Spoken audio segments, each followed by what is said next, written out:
Well, at one point, your ex-wife, Sherry, wrote a letter to the U.S. attorney and basically ratted you out and told them everything that she knew about your drug operation. Well, what ended up happening, I was at a horse show.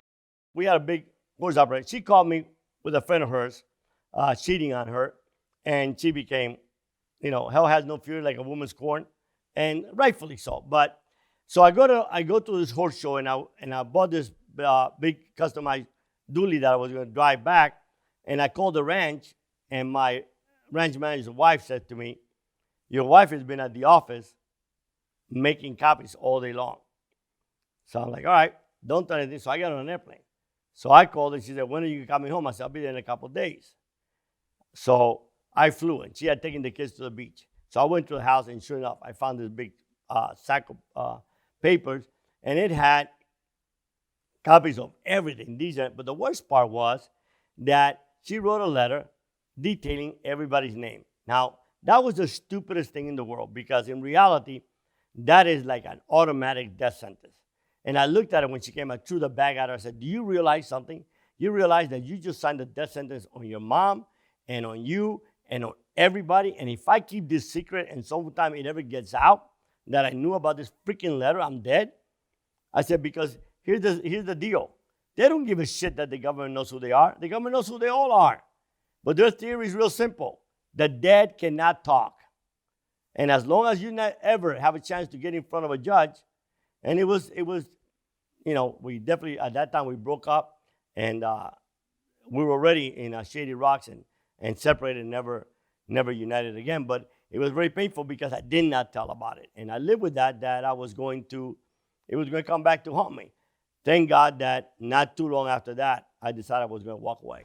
Well, you decided that you're going to walk away, but then you get raided by the feds. Well, and what happened before that, so my mother constantly, all the time, son, what you're doing doesn't please God. Son, what you're doing doesn't please God, right? I tell people, my mother should have taught a class on tough love, because here was my mom. I can't believe you done this, you destroyed this, you done this, blah, blah, blah. And then she's like, what do you want for dinner today, son? So she would let me know how she thought about the choice I made. She never stopped letting me know that I was her son. Two things happened. Number one, I'm supposed to go to California one day. I went to get on my airplane, and when I went to take a step, I started to throw up and diarrhea. And I was sick as a dog. And I'm like, man, I didn't eat anything. I got breakfast waiting for in the airplane. So I went into the office at the hangar, came back out, and then when I felt better, came back out. The minute I put a foot, again, same thing. And so I told Eddie, the guy that was with me, I said, look, you go. I'm going to throw up all over this airplane. Just tell him I'm going to go next week. He went, and he got murdered. There was a contract waiting on me, and they killed him instead of me. And I remember at the funeral, I'm waiting there at the funeral, and I had just baptized his daughter, which is about a little older than my daughter. And she looked at me and she said, Godfather, my daddy went to be with Jesus. And I'm like, man, he does with Jesus. We definitely ain't going there, number one. But number two is, when will my daughter say that to someone and I'll never see her? Because at this time now, I thought that I was going to get killed any day. So shortly thereafter, another event happens where I'm partying with some Hollywood celebrities, and my ex-wife drops the baby at the ranch. And my bodyguards called me, head of security called me, and like, you won't believe this, your daughter's here. So I'm like, well, bring her to a house. I called the maid. At that time, it was 10,000 square foot, 15,000 square foot house. I called the maid. I said, look, put her in the room, and I'll have breakfast with her tomorrow. And I went back to my room, and partying away. At 2 o'clock in the morning, she began to knock. And she was like, Daddy, it's Crystal. Daddy, it's Crystal. And I have no way to explain this short of, if you have a daughter or son, he's drowning on a boat, and you're trying to reach him, and you can't touch their fingertips as they die.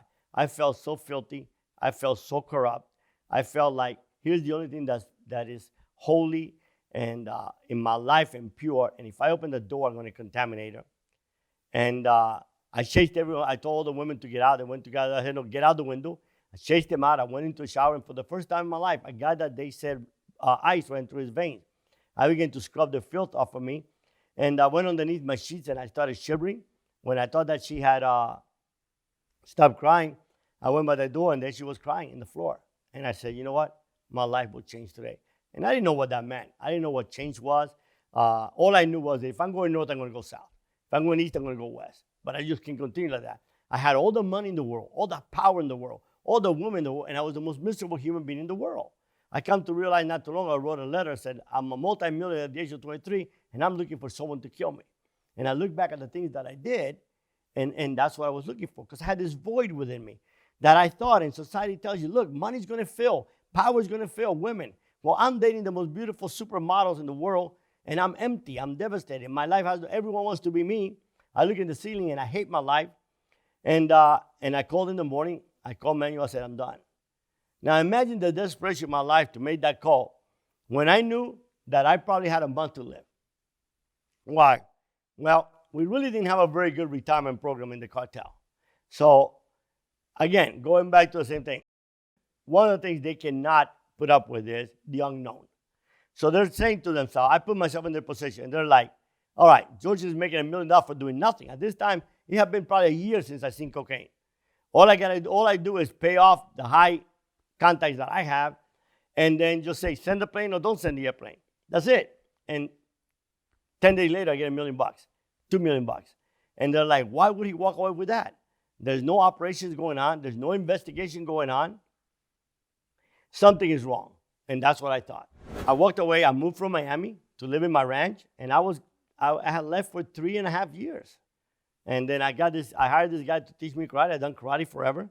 And while I was getting my black belt, I remember the first day he says to me, man, I'm going to teach you about the sword. And I'm like so excited, man. I love weapons. You know, I had a ton of Uzi submachine guns. You know, we're not going to start with this bullshit of throwing kicks and punches. We're going to go right to the weapon. He turns around and pulls out a Bible. I mean, I'm like, dude, you don't understand something. I don't believe in that stupid book. I don't believe what the book talks about. You take that book home, and tomorrow you take that stupid sword and bring the real sword. And he got up within about a foot of my face, and he's like, young man, what I got to give you, you got no money to pay. Instantly, I reached behind my belt, see if I had my gun with me. I'm like, damn, I ain't got a gun. I don't see no bodyguard. This guy's a 7-degree black belt. He's going to start beating the Bible into me. I said, well, dude, don't get excited, man. Don't get excited. We're going to turn on the steam room, and while it steams up, go ahead, read that stuff to me.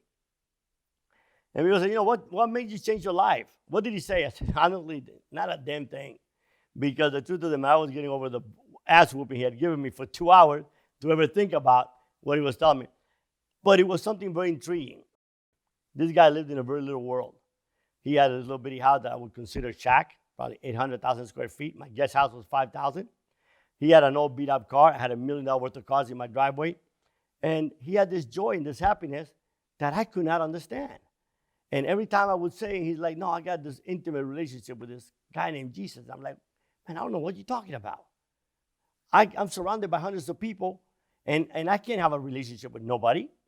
So I was just so miserable wondering, why is this guy happy? It's impossible. No one can live in this shitty little world he lives in and be happy. Look at my world. I have a $1 million house in Vail, a $2 million house in Fort Myers Beach, $15 million, $20 million ranch now, jets, helicopter, and I'm miserable, and you tell me? And then he tells me, and I've been married to the same woman for 25 years, and I'm so in love with her, and I'm like, no, that's it. Something seriously wrong there. I said, so he says to me, I've been married to the same woman for 25 years, and I'm so in love with her. And I'm like, no, this guy's got to be on some Japanese drugs, man. Because I go to bed with this gorgeous woman. I hate every single one of them. And this guy loves one that's 40-some-odd years old. Are you crazy? But 3.5 years happened, and it was when my final divorce was over that I was in such desperation as I saw my ex-wife drag my daughter away, July 1st, that I went into my room, and I'm like, you know, God, first and foremost, I want to tell you this. I don't believe in you, number one. Number two, I don't believe you're real. Number three, if you are, you're looking at me and say, George, you're so damn bad. I don't want you up here. I said, but change my life, man, because if not, kill me.